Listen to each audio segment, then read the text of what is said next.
Le ton est monté à nouveau entre Paris et Berlin. Aujourd'hui, Jean-Marc Ayrault a pourtant cherché à calmer le jeu. Il a déclaré que la France et l'Allemagne devaient trouver main dans la main une solution pour sortir l'Europe de la crise. En revanche, côté allemand, Angela Merkel n'a pas mâché ses mots. On retrouve à Berlin Antoine Delard pour BFM TV. Antoine, la chancelière a été particulièrement dure dans ses propos.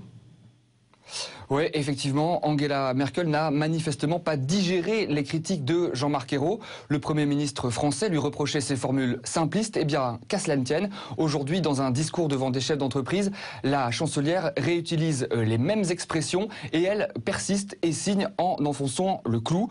Une nouvelle fois, donc, la chancelière déplore, je cite, la médiocrité qui ne doit pas devenir l'étalon dans la zone euro. C'est donc un double message de fermeté qui est adressé à la France. D'abord, sur la forme, l'Allemagne ne se laissera pas impressionner. Et puis, sur le fond, pas question d'accepter les recettes françaises considérées comme des solutions de facilité, les euro-obligations notamment. Bref, vous le voyez, le ton monte clairement ici, au sens propre du terme d'ailleurs, parce que je peux vous dire qu'on avait rarement entendu une Angela Merkel aussi remontée, aussi véhémente. Pourtant, vous l'avez dit tout à l'heure, entre-temps, Jean-Marc Ayrault avait modéré ses propos. Il avait même tendu la main à l'Allemagne en prônant un discours renforcé avec Berlin, mais manifestement cela n'a pas suffi à apaiser les tensions. Il faut dire qu'au-delà des divergences de fond, il y a aussi les Allemands n'apprécient pas du tout la méthode de François Hollande qui, on l'a vu hier, s'est rapproché de Mario Monti pour mieux faire pression sur Angela Merkel. On a donc l'impression aujourd'hui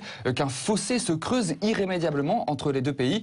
Quoi qu'il en soit, les deux dirigeants vont avoir très rapidement l'occasion de se parler puisque une vidéoconférence a été convoquée tout à l'heure à 16h, heure de Paris, entre la France, l'Allemagne, l'Italie et la Grande-Bretagne. Vidéoconférence organisée à l'initiative de Herman Van Rompuy, le président de l'Union européenne. Officiellement, il s'agit de préparer le G20 qui commence la semaine prochaine, mais forcément, les bisbilles du couple franco-allemand seront forcément au menu des discussions tout à l'heure. Merci Antoine Delard en direct de Berlin.